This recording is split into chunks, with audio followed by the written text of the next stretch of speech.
What's going down, man? It's your boy Finesse Game, the best game.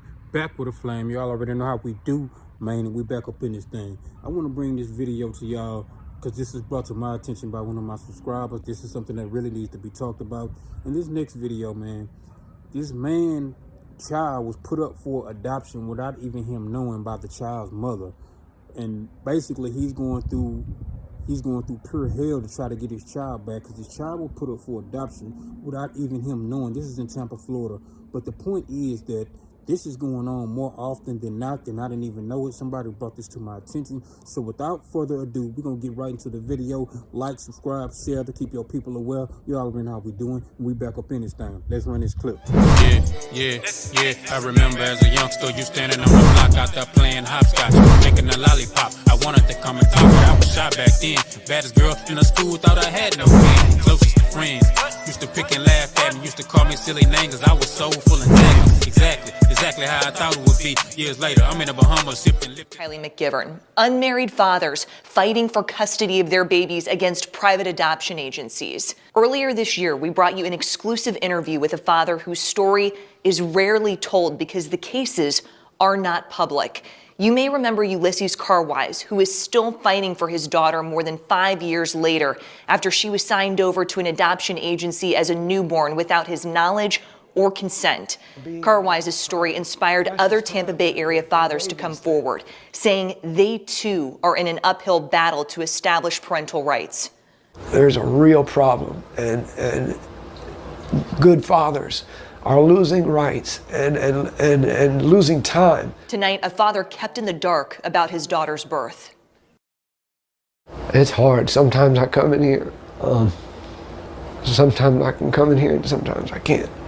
This is my daughter's room. Brandon Marteliz's only child, a daughter he has never met. I had books for her, a few toys, tons of clothes. I'm getting ready to give them away because I know they're not going to fit her anymore. She turns 2 in January. Marteliz pictured here with his child's mother. The date, 2 days before her birth. Hands on her, talking to my daughter through her stomach. You know, I was there. I was with her. I was robbed of that opportunity. Pictures turned to panic, Marteliz says.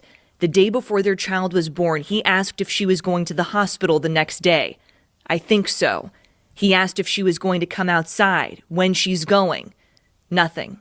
Then I was told that my daughter had passed away. In a court filing, Marteliz says the mother of his child told him the child had died due to sudden infant death syndrome, SIDS. I couldn't accept it. I needed to see, I'm going to hospitals and they're calling security on me because I'm in here looking for my daughter and I can't find her. Then, nearly 3 weeks after their daughter was born, 2 texts. I have her. I got the baby.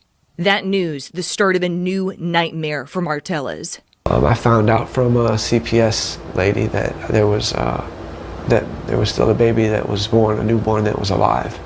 And I reached out to someone that worked for the adoption agency that she told me about. And I felt like, okay, well, I'm the father. I'm her dad. I can take a test. I can prove I'm her dad. My daughter's alive. We tried calling the mother, but did not hear back. Marteliz fighting for custody while the child is with prospective adoptive parents through the agency Heart of Adoptions. According to court documents, the day after his baby was born, before he says he even knew it, the mother consented to adoption and named Marteliz as a man who may have interest in the minor child.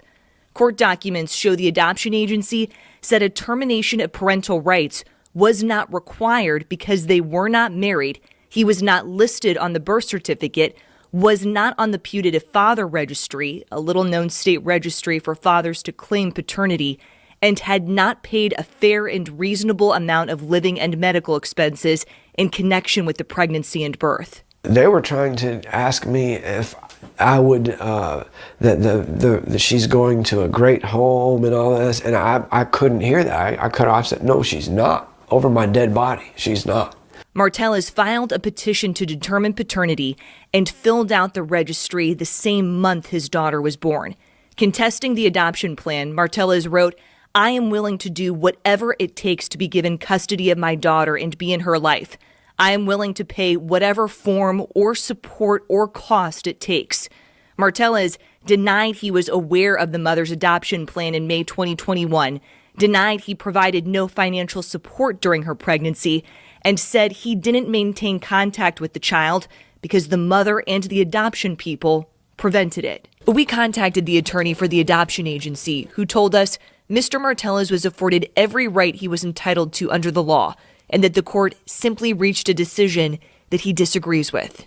I understand that there's people that might not be able to have kids and they might need kids, but they can have the ones that people are not able to take care of. I can take care of my baby. I own a company. A little piece of deadwood right here. They should not be adopting a child like my clients. David Hurwitz, Marteliz's attorney, says it is a fight with a law that favors adoption agencies. It's very difficult to navigate it, and it's hard to fight against it, right? It needs reform. In October, a judge decided because Marteliz did not provide any financial or medical support since the child's birth, his consent is not required to move forward with an adoption. She should be right here. I'm the one who can love her. Nobody can do that like I can. I can't give up for her. There's a lot of fathers out there that are being robbed that are good dads, that are great dads. And something needs to be done about this. We're told the